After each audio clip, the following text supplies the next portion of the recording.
The 1950s tried to hide desire. The 1970s did the opposite. This was the decade when censorship collapsed, and filmmakers stopped asking for permission. Women on screen were no longer symbols. They were physical, vulnerable, desired, and sometimes dangerous.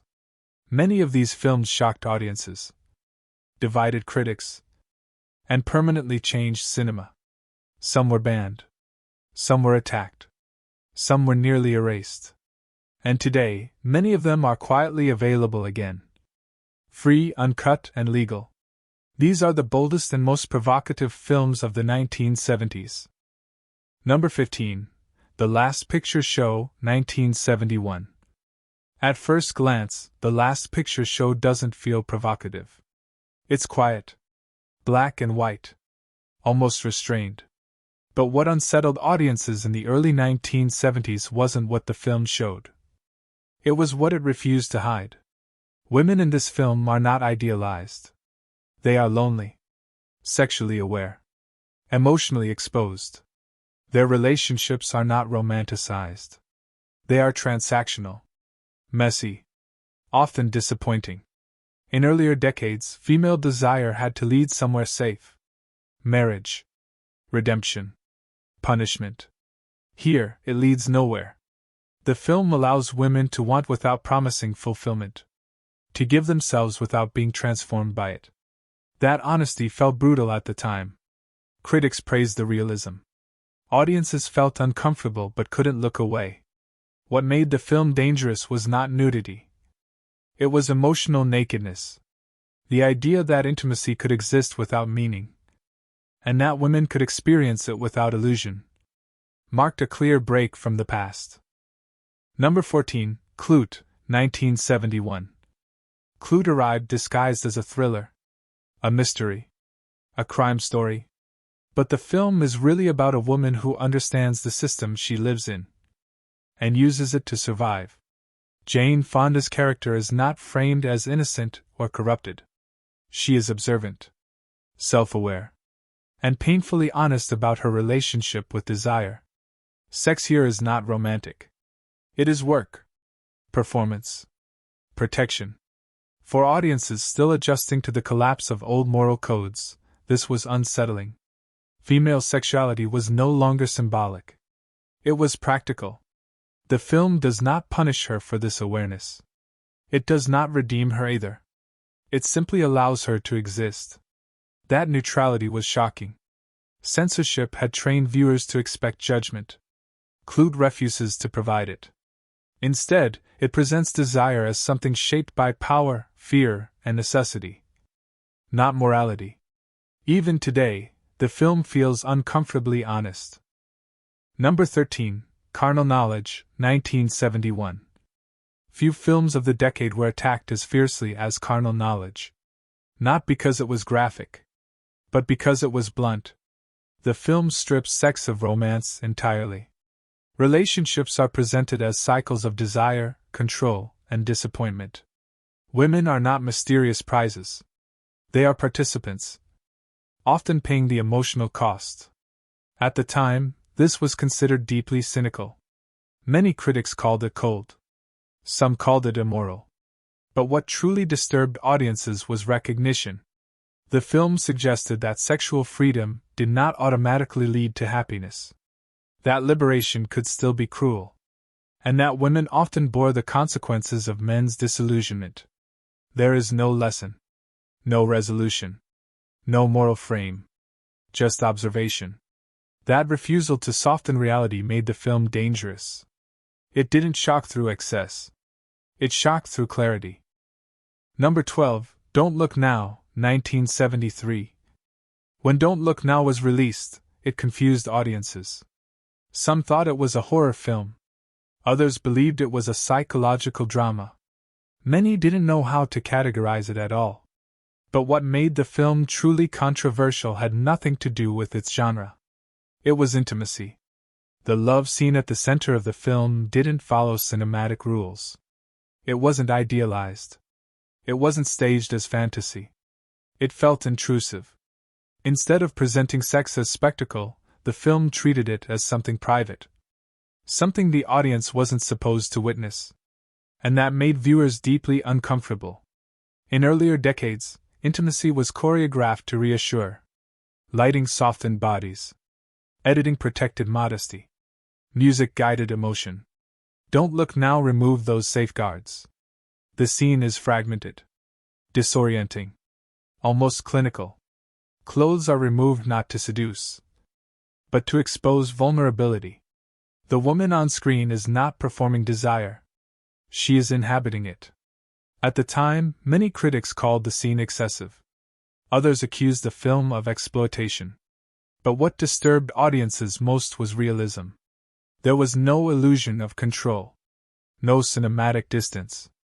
The film suggested that intimacy could be awkward, unglamorous, and deeply human. And that the viewer was intruding. That boundary crossing was new. And once crossed, cinema could not return.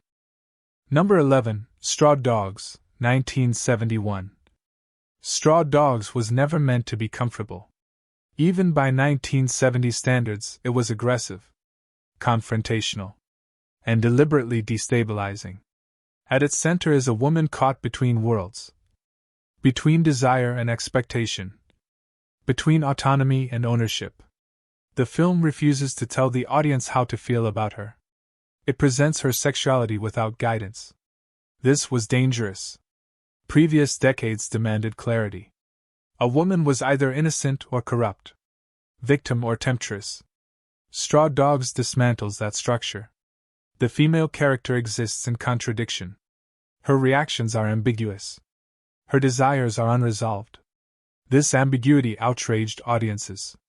Many accused the film of moral irresponsibility. Others saw it as deliberately cruel. But the controversy revealed something deeper. The discomfort came from the refusal to simplify female experience.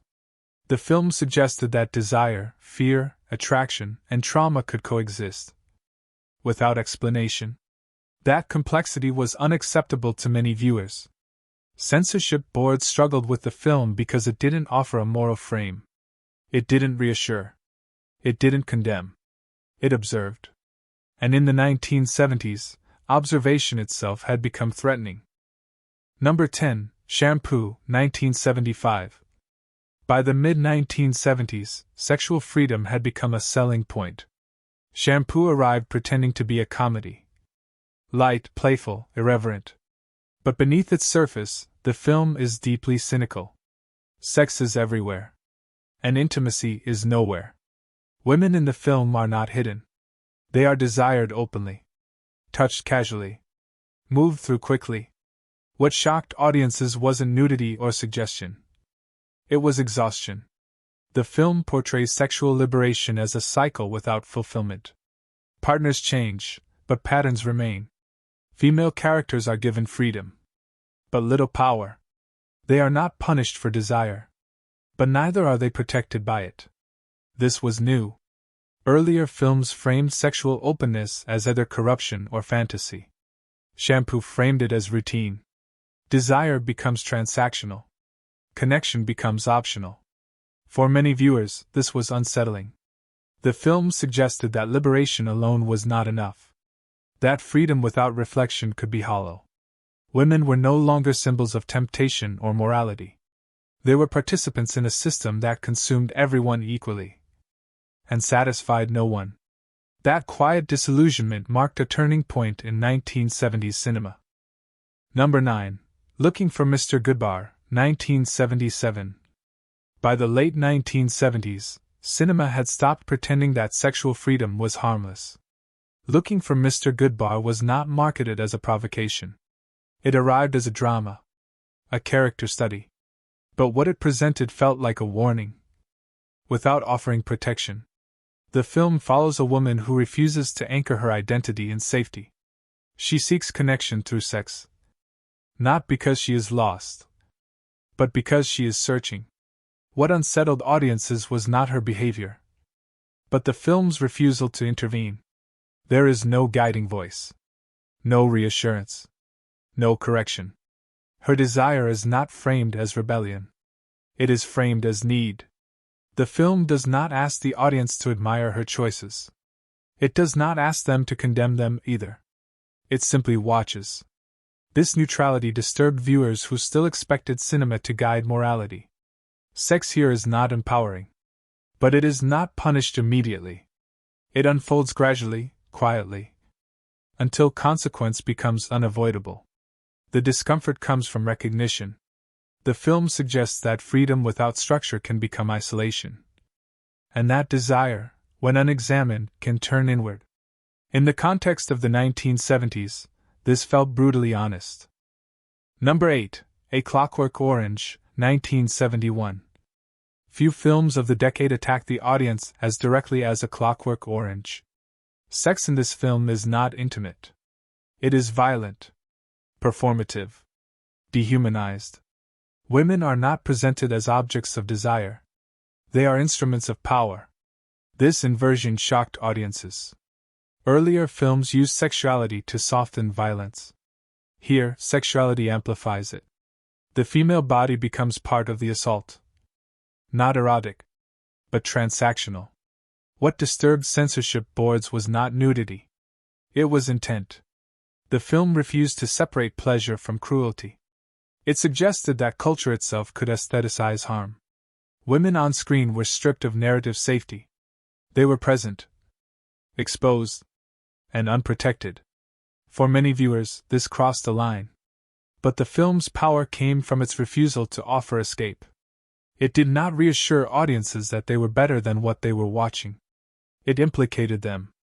And once cinema began implicating the viewer, there was no turning back. Number 7. Last Tango in Paris, 1972. By the time Last Tango in Paris was released, boundaries were already fragile.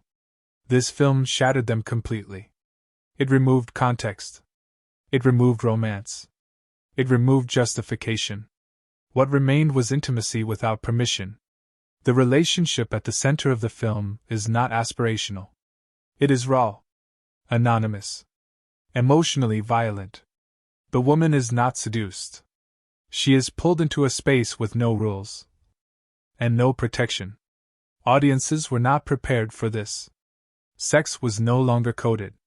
It was not symbolic. It was not framed as fantasy. It was presented as something invasive. Censorship boards across the world reacted with panic. Bans followed. Cuts were demanded. But the damage was done. The film introduced the idea that intimacy on screen could be confrontational. That it could disturb rather than arouse. Women were no longer shields for male fantasy. They were sites of emotional collision. This was not erotic cinema. It was exposure. And cinema would never be innocent again. Number 6. Emmanuelle, 1974. By the mid-1970s, censorship had lost its authority. But no one knew where the line was supposed to be. Emmanuelle crossed it quietly. The film wasn't violent. It wasn't aggressive. It didn't frame itself as transgressive. That was the problem. Female sexuality was no longer hidden behind metaphor. It was presented as calm, casual, unapologetic. The woman on screen was not punished for desire. She was not warned. She was not corrected. She explored. For decades, cinema had trained audiences to expect consequence. Sex had to lead somewhere. Marriage, shame, tragedy, redemption. Emmanuelle removed the destination. Desire existed simply because it existed. This disturbed critics far more than explicit imagery ever could. The film suggested that female sexuality didn't require justification. It didn't need a moral frame. It didn't need explanation. That idea was radical. And once introduced, it spread. What made the film dangerous was not what it showed, but how little drama it attached to it. Sex became ordinary. And that frightened everyone. Number 5. Taxi Driver, 1976. Taxi Driver is not an erotic film, but it may be one of the most uncomfortable films ever made about women. Here, female bodies are not exposed. They are observed, watched, judged, projected onto. Women exist as mirrors for male obsession. Purity and corruption are no longer moral states. They are fantasies imposed from the outside. The film exposes how desire mutates when it is mixed with isolation, how sexuality becomes control, how longing turns into surveillance. The women on screen are not participants in this story. They are targets. That perspective unsettled audiences. Earlier films framed male obsession as romance or tragedy. Taxi Driver framed it as sickness. Women were no longer safe anchors. They were triggers. The film suggested that the real danger wasn't sexual freedom, but male attempts to control it. That idea marked a turning point in how cinema treated gender and power. Number 4. In the Realm of the Senses, 1976. Few films of the 1970s terrified authorities like this one. In the Realm of the Senses was not provocative by implication. It was explicit, direct, uncompromising. But what truly frightened censors was not nudity. It was commitment. The woman in this film is not an object. She is the center of desire, the driver of obsession, the force that consumes everything around her. Sex is not spectacle. It is ritual. Intimacy becomes identity. There is no separation between body and self. No moral intervention. No attempt to soften the experience for the viewer. The film does not ask permission. It does not ask forgiveness. It simply exists. Most countries attempted to ban it outright. Some still do. But the film had already proven something irreversible. Cinema could show female desire without metaphor. And survive. After this, censorship was no longer a wall. It was a delay. Number 3. Don't Look Back, 1970. By the start of the decade, cinema was already drifting away from control. Don't Look Back doesn't present sexuality through plot or scandal. It does something far more dangerous. It removes performance. Women here are not characters designed to be desired. They exist in real time. Observed, not arranged. The camera does not guide the viewer's reaction. There is no dramatic framing. No emotional protection. What disturbed audiences was the absence of intention. Female presence was no longer shaped to serve narrative meaning. It simply existed alongside the male subject. This was deeply unsettling for a culture trained to see women as symbols. The film suggested that intimacy did not need structure.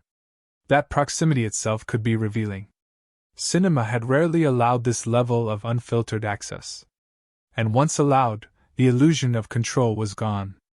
Number 2, Blue Movie, 1969/widely screened in early 1970s.